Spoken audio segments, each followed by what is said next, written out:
Lo que necesita nuestra juventud es organizarse. En otras palabras, las masas no valen ni por el número ni la capacidad de sus componentes. Vale por las clases de dirigentes que tienen a su frente. De ahí la importancia de los dirigentes de conducción y de los dirigentes de encuadramiento.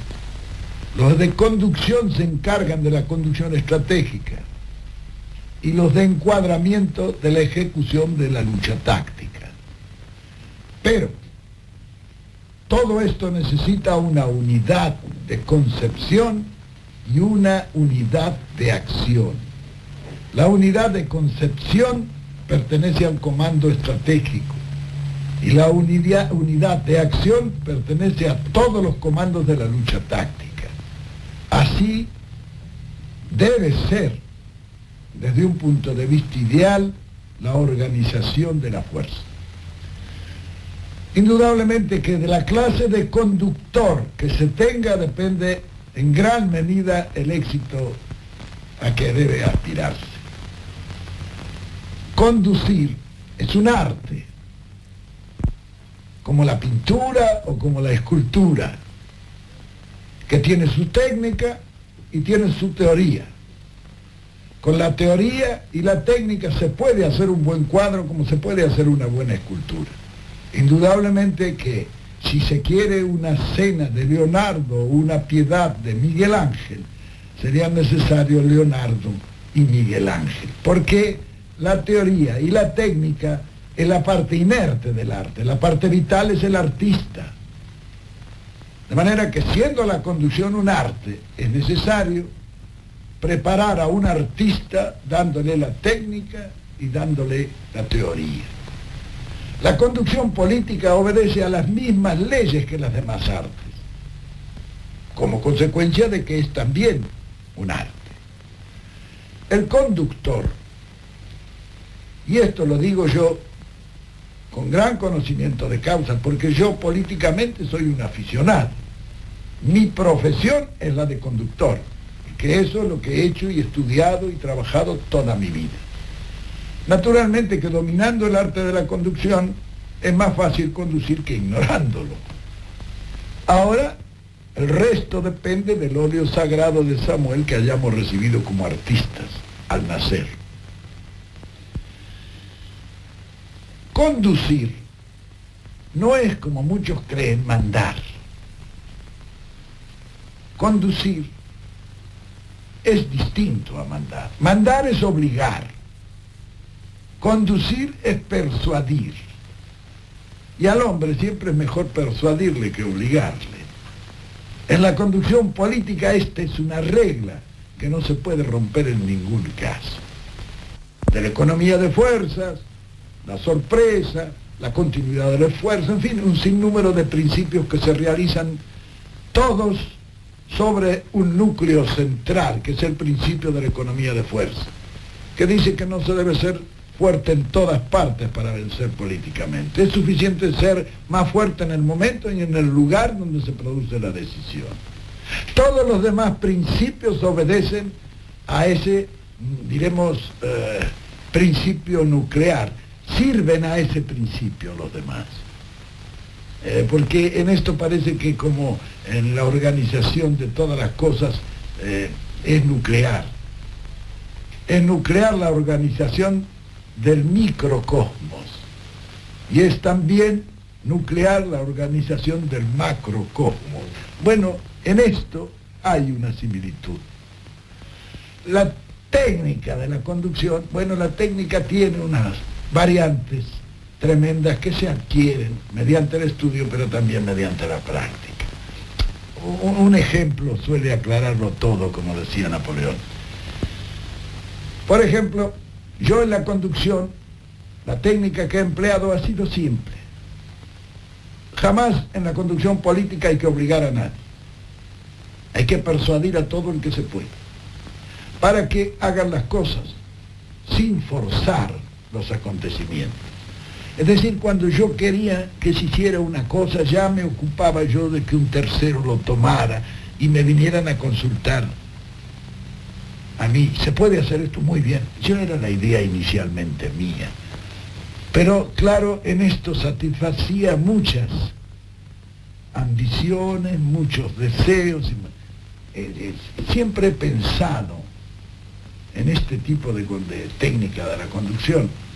Yo digo siempre que si Dios bajara todos los días a la tierra a resolver el problema planteado entre los hombres, ya le habríamos perdido el respeto. Y no habría faltado un tonto que quisiera reemplazarlo a Dios, porque el hombre es así. Entonces, hay que copiar en esto a la naturaleza, que es en la naturaleza donde está inspirada esa técnica. Lo demás, los demás procedimientos son similares a esto. En política no hay nada directo, no hay nada violento, no hay nada que llegue a forzar la voluntad de los hombres, sino a promover esa voluntad, concebirla y lanzarla. El conductor político es un hombre que hace por reflejo lo que el pueblo quiere. Él recibe la inspiración del pueblo, él la ejecuta. Y entonces puede tener la absoluta seguridad que lo va a realizar mejor. Porque los pueblos difícilmente se equivocan. Para conducir un pueblo, la primera condición es que uno haya salido del pueblo, que sienta y piense como el pueblo.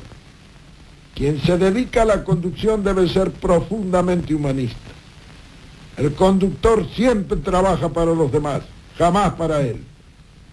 Hay que vivir junto a la masa, sentir sus reacciones, y entonces recién se podrá unir lo teórico a lo real, lo ideal a lo empírico. Bien, la conducción política tiene un sinnúmero de características originales que llevan a comprenderla. La política no se aprende, la política se comprende. Y solamente comprendiéndola es como es posible realizarla racionalmente. Decía el mariscal de Sajonia que él tenía una mula que lo había acompañado en más de 10 campañas. Pero decía también, la pobre mula no sabe todavía nada de estrategia. Lo peor es que él pensaba que muchos de los generales que también lo habían acompañado sabían lo mismo que la mula. Con la política pasa más o menos lo mismo. Hay hombres que toda su vida han hecho la política, pero nunca la han comprendido. Y otros que sin haberla hecho, la han comprendido. El éxito será siempre para este que la haya comprendido, no para el otro que pretendió aprenderla. Porque la política es una sucesión de hechos concretos, en cada uno de los cuales las circunstancias varían diametralmente. Hay cosas que son semejantes, ¿sí?, que pueden dar inspiración, pero igual no hay nada. De manera que la experiencia está en comprender la política para ser más sabio en todas las ocasiones y no pretender aprenderla, porque sabemos que la sucesión de hechos concretos y diferentes no dan enseñanza para ninguna ejecución en el futuro. Es decir, la juventud debe saber que para poder conducir han de prepararse en esto. En esto, la conducción por amateurs no suele ser proficua en éxitos. Es necesario dominar este arte. El que quiera ser dirigente y no domine el arte de la conducción, y bueno, no va a llegar nunca lejos. Por eso es difícil encontrar hombres que sean capaces en la conducción, porque esto no se aprende de otra manera que sometiéndose a una disciplina científica que dé los grandes conocimientos necesarios para abarcar el panorama. Abarcarlo al panorama, es decir, es ver el panorama con una sensibilidad que es indispensable y una imaginación sin la cual no vale nada ver las cosas. Entonces, con sensibilidad e imaginación, ver, base para apreciar. Apreciar, base para resolver. Y resolver, base para actuar. El deber de vencer es indispensable en la conducción. Aquel conductor que no sienta el deber de vencer difícilmente va a vencer en cualquier acción. El que quiere conducir con éxito tiene que exponerse. El que quiere éxitos mediocres, que no se exponga nunca. Y si no quiere cometer ningún error, lo mejor es que nunca haga nada. Es decir, la juventud debe saber que para poder conducir han de prepararse en esto. En esto, la conducción por amateurs no suele ser proficua en éxitos. Es necesario dominar este arte. El que quiera ser dirigente y no domine el arte de la conducción, y bueno, no va a llegar nunca lejos. Por eso es difícil encontrar hombres que sean capaces en la conducción, porque esto no se aprende de otra manera que sometiéndose a una disciplina científica que dé los grandes conocimientos necesarios para abarcar el panorama. Abarcarlo al panorama, es decir, es ver el panorama con una sensibilidad que es indispensable y una imaginación sin la cual no vale nada ver las cosas. Entonces, con sensibilidad e imaginación, ver, base para apreciar, apreciar, base para resolver, y resolver, base para actuar. Ese es el proceso. ¿Cuál es la misión de la conducción estratégica y cuál el de la conducción táctica? ¿Y cómo se articula en general? Bueno, eso es muy claro. Lo estratégico toma el conjunto de las operaciones. Yo en este momento soy el conductor estratégico. Tengo 4 misiones. Mantener la unidad del movimiento. Mantener la unidad de doctrina. A encargarme de las relaciones internacionales y revisar las grandes decisiones tácticas que puedan tener influencia en la situación de conjunto. El comando estratégico maneja el conjunto, sin detallar. La conducción táctica maneja la lucha en el teatro de operaciones. Por eso yo puedo ser el conductor estratégico a 15.000 kilómetros. No podría ser el conductor táctico. El conductor táctico es el Consejo Superior que está allá, dirigiendo el conjunto de las operaciones de la lucha en el propio teatro de operaciones. Y él debe de estar conectado con todas las fuerzas que accionan en cualquiera de los lugares y en cualquiera de las formas que esa acción táctica se realice. Táctica es la lucha directa. Estrategia es la conducción de conjunto. ¿La lucha electoral es táctica o estratégica? Bueno, la lucha electoral es táctica. Ahora la orientación de eso lo da la estrategia. No se puede decir cuándo termina la estrategia y cuándo termina la táctica. Están ensambladas unas con otras. Y muchas veces, si no hay tiempo y es necesario, la conducción táctica toma una medida estratégica, la consulta después con el comando. Actúa a través de las directivas que él recibe del comando estratégico. Pero él actúa, él es el ejecutor de las decisiones estratégicas. El ejecutor en el teatro de operaciones, donde no está el conductor estratégico. Al mismo tiempo hay varios encuadramientos tácticos, digamos. Sí, hay varios. Puede haber un comando general para manejar todo cuando es posible. Pero si no es posible, ya hay varios comandos tácticos que actúan por cuerdas separadas. ¿Por qué? Por ejemplo, en la situación nuestra, en la lucha táctica que hemos sostenido. Lo que pasa en Córdoba debe ser manejado por un conductor de Córdoba, porque no se puede manejar a 400, 500 kilómetros de la lucha táctica, hay que manejarla encima. En Tucumán, bueno, ellos tienen una misión y están realizando su misión táctica. Táctica es la lucha directa, estrategia es la conducción de conjunto. Es indudable que la articulación tanto del dispositivo estratégico como del dispositivo táctico para la lucha, trae en algunos sectores un cierto grado de confusión, porque no todos pueden comprender y conocer lo que está realizando a su lado. lo que indique que cuando uno está en una lucha de esta naturaleza y está conducido en una lucha de conjunto, cada uno debe mirar al frente, no mirar al costado, ¿sabe? El compañero está también en una tarea y en una acción. ¿Cuáles son las fuerzas que en este momento, por ejemplo, están en acción? Hay fuerzas sociales, fuerzas económicas y fuerzas políticas. Cada una de ellas tiene una misión. Están coordinadas y están conducidas. Eso es lo que da el dispositivo. El dispositivo aquí no es esquemático. Los dispositivos políticos son de acuerdo a las circunstancias, cómo surgen las articulaciones.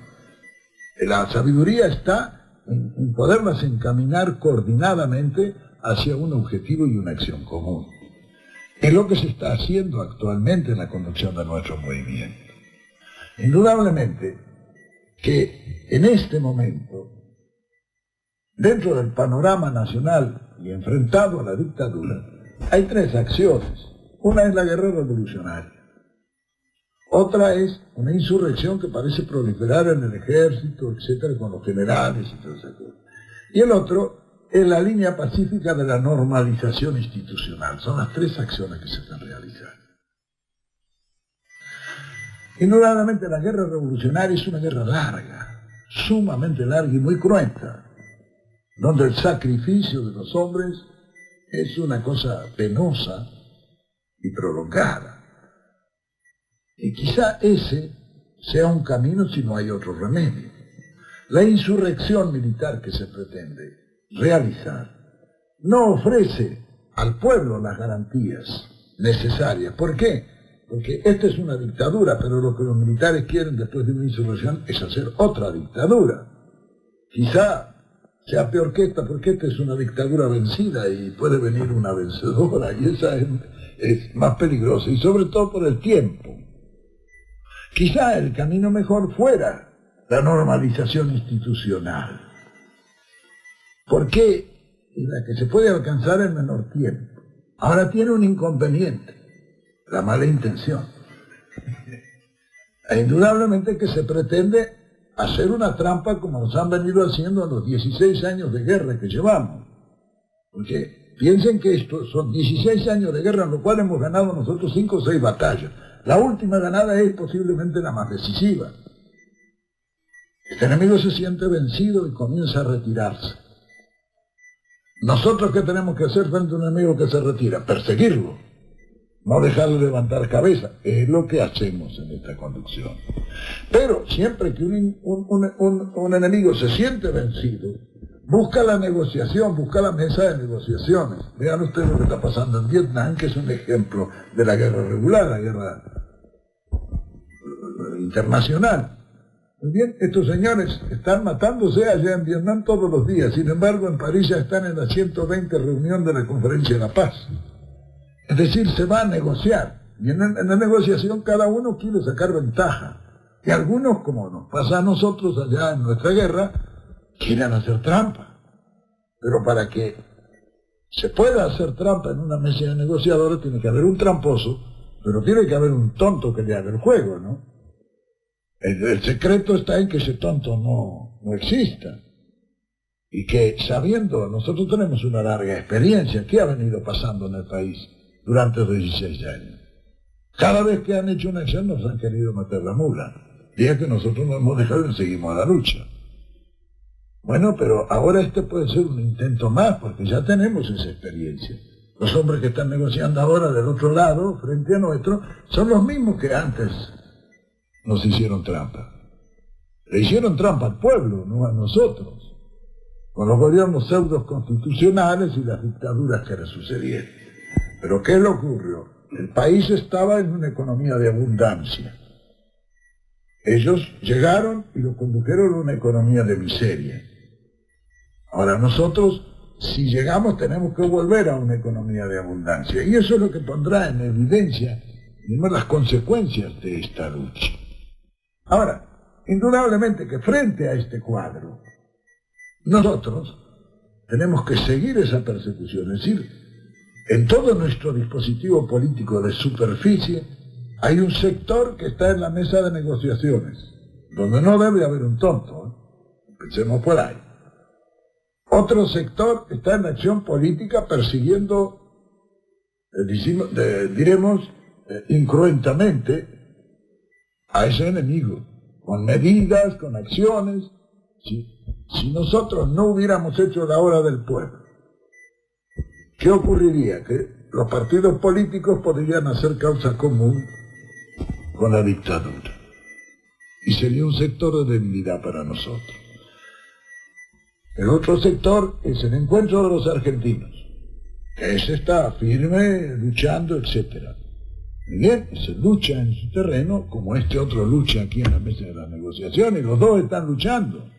Hay sectores activistas que hacen la guerra revolucionaria. Esos están luchando a su manera, pero todos están luchando por un mismo objetivo. Ahora, eso en el orden político, en el orden económico también. Existe en el orden económico enfrentadas dos grandes fuerzas. Uno, la Confederación General Económica, que está con la causa nuestra. Frente a eso está la Unión Industrial Argentina, que ni es unión, ni es industrial, ni es argentina. Porque entre ellos dan a las patadas, no solamente son industriales, sino que hay de todo ahí adentro, y además no es argentina porque son todos los gerentes de las compañías extranjeras que han tomado en nuestro país. Entonces, esas fuerzas también juegan. Por otro lado está la Confederación General del Trabajo, que es la fuerza social, que es la fuerza de toda la organización sindical. Ellos también están haciendo su lucha en su faja. Ahora, por ejemplo, allí, dentro de la elección, hay algunos que defeccionan, bueno, donde hay muchos dirigentes, algunos defeccionan. Hay otros, en cambio, que son firmes. La lucha que se está librando dentro del organismo es la misma lucha que libramos nosotros en todos los terrenos. No es que allí haya una cosa diferente a eso, no, es lo mismo. Hay algunos que defeccionan por intereses, porque creen que pierden su predicamento si no se hacen las cosas como ellos dicen, o algunos por convicción, otros por... Pero lo que interesa es que toda esa acción de conjunto se realice bajo una conducción. Esa es la parte estratégica.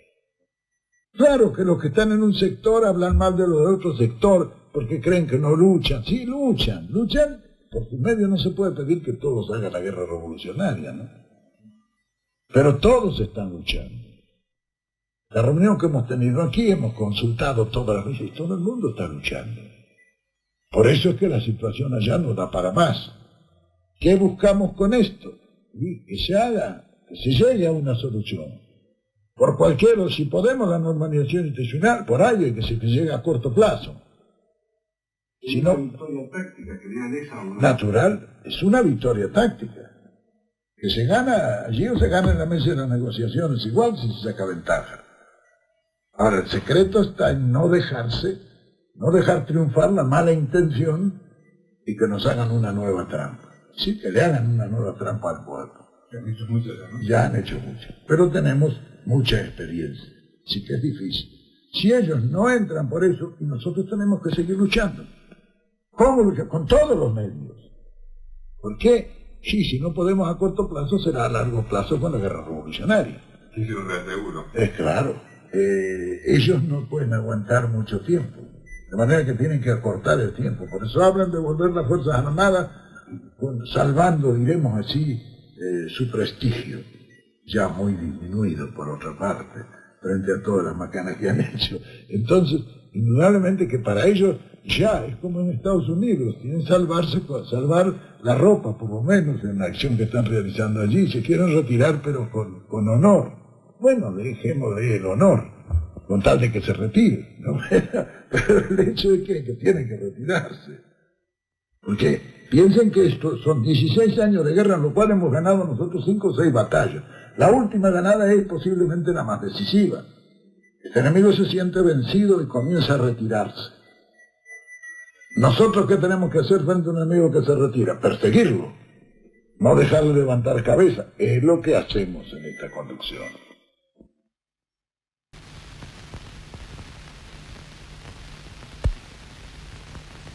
General, usted dice que el enemigo se retira, pero también es cierto que el enemigo no está dispuesto a perder el poder ni las armas, así como que sus intenciones políticas se evidencian tramposas. Siendo así, ¿cómo deben prepararse las organizaciones y bases del movimiento para imponer la voluntad soberana del pueblo? O sea, ¿qué indicaciones puede usted darles para evitar otro 18 de marzo de 1962? Bueno, en el campo de la conducción estratégica, las resoluciones no son discrecionales, sino que corresponden a etapas de la conducción. En este momento se ha anunciado que va a haber elecciones, y la promesa de elecciones es en el menor plazo posible, sin discriminaciones, sin proscripciones y sin limitaciones. Muy bien, nosotros hemos aceptado eso y hemos tomado la resolución de ver si estos señores efectivamente van a llamar a elecciones. El plazo para nosotros es el año 1972. Dentro del año 1972, por nuestras exigencias, siendo eso posible desde todo punto de vista, pensamos que si en el año 1972 no se ha llamado a elecciones es porque ya hay una mala intención de cumplir las promesas que se han hecho al pueblo. Muy bien, en esas condiciones, para el que hace la conducción estratégica, se presentan dos límites. Este momento en que nosotros hemos aceptado eso como cierto, y el momento en que eso se realice o se compruebe que no se va a realizar. Hay entonces un interregno entre este momento y ese. Hemos tomado esta resolución. No podemos tomar otra resolución hasta que eso no se haya aclarado definitivamente como que se llama elecciones o no se llama elecciones. Si se llama elecciones, habrá llegado el momento de tomar una resolución estratégica, es decir, aceptar el hecho e ir a las elecciones controlando de que sean elecciones serias, limpias, y que se entregue el gobierno al que gane. Si comprobamos que no se llama elecciones, la resolución será otra, será empeñar la lucha con todas las fuerzas a fin de llegar a esas elecciones, o de lo contrario, forzar la situación para que las soluciones vengan por una línea cruenta que no deseamos nosotros, pero que estaríamos obligados a tomar de acuerdo con las circunstancias. Ese interregno, la conducción estratégica, como es usanza en la guerra, diremos así, en la lucha, debe utilizarse para el reordenamiento de todo el dispositivo de lucha. Es decir, tanto los grupos activistas como el Encuentro de los Argentinos, como la Hora del Pueblo, como las organizaciones sindicales, como las organizaciones empresariales, de todo nuestro dispositivo, tienen sus pequeños problemas internos, enfrentamientos, en fin, divergencias entre unos y otros dirigentes. Es tarea de la conducción estratégica llamar a toda esa gente, ponerla de acuerdo e ir dando un estado de unidad, de solidaridad y de organización cohesionado a todo el dispositivo de lucha, que no sabemos cómo lo vamos a emplear en esa nueva resolución, y en consecuencia debemos prever las dos circunstancias: que se llame elecciones, para lo cual necesitamos una perfecta o la mejor organización política posible; que no se llame elecciones, la mejor organización de lucha. Pero como una cosa no está reñida con la otra, podemos simultáneamente prepararnos para una lucha activa que puede desprenderse en el caso de que no se llame elecciones, o de una lucha política en el caso de que se llame a elecciones, para lo cual también debemos estar preparados. Yo creo que ese espacio es el que yo estoy aprovechando actualmente. Han venido aquí... ganar tiempo, digamos, hay que prepararse para lo mejor, sí, y para lo peor. Exacto, pero organizar las fuerzas para eso. Si tenemos este espacio de tiempo a disposición, utilicémoslo en eso, porque no lo podemos utilizar sino en la persecución que estamos realizando, pero esa persecución no es obstáculo para que nosotros reorganicemos nuestros dispositivos y pongamos nuestra fuerza en las mejores condiciones de responder a cualquiera de las dos situaciones que pueden presentarse. Es decir, desarrollar al máximo la movilización y la organización, Sí, señor, de todos sí, los señor. encuadramientos y las bases. Exacto, en lo que estamos. No solamente el reclutamiento de todo eso y la movilización de todo eso, sino también el ordenamiento, la organización. Es decir, que tengamos un dispositivo ágil para cualquiera de las situaciones que se vayan a presentar, y además de ágil, organizado y perfectamente cohesionado. En este sentido es que se ha hablado con todos los dirigentes del campo político, del campo sindical, del campo activista, en fin, y se van coordinando por, diremos así, contactos directos a alto nivel, porque coordinar abajo no es la tarea de la conducción estratégica, sino es la tarea de la conducción táctica. Eso hay que realizarlo allá. Desde acá no se puede realizar eso. Yo hago la parte que me corresponde, los demás harán la que les corresponde a ellos allá. Con todas las dificultades que naturalmente hay en estos casos, pero que son dificultades que se salvan fácilmente. En las circunstancias actuales, es preciso que todo el movimiento se movilice y se incorpore a la acción. La conducta es bien simple y el deber bien claro, que cada peronista, en todo momento y en todo lugar, haga más de lo preciso por la liberación de la patria y de su pueblo. Los peronistas han de hacerse a la idea de que son ellos, y solamente ellos, los que han de poner el esfuerzo y, si es preciso, el sacrificio. La peor de todas las actitudes es permanecer inactivo cuando el destino del país está en juego. Y en consecuencia debemos prever las dos circunstancias. Que se llame elecciones, para lo cual necesitamos una perfecta o la mejor organización política posible. Que no se llame elecciones, la mejor organización de lucha. Pero como una cosa no está reñida con la otra, podemos simultáneamente prepararnos para una lucha activa que puede desprenderse en el caso de que no se llame elecciones, o de una lucha política en el caso que se llame a elecciones, para lo cual también debemos estar preparados. Yo creo que ese espacio es el que yo estoy aprovechando actualmente. Organizar las fuerzas para eso. Si tenemos este espacio de tiempo a disposición, utilicémoslo en eso, porque no lo podemos utilizar sino en la persecución que estamos realizando, pero esa persecución no es obstáculo para que nosotros reorganicemos nuestros dispositivos y pongamos nuestra fuerza en las mejores condiciones de responder a cualquiera de las dos situaciones que pueden presentar.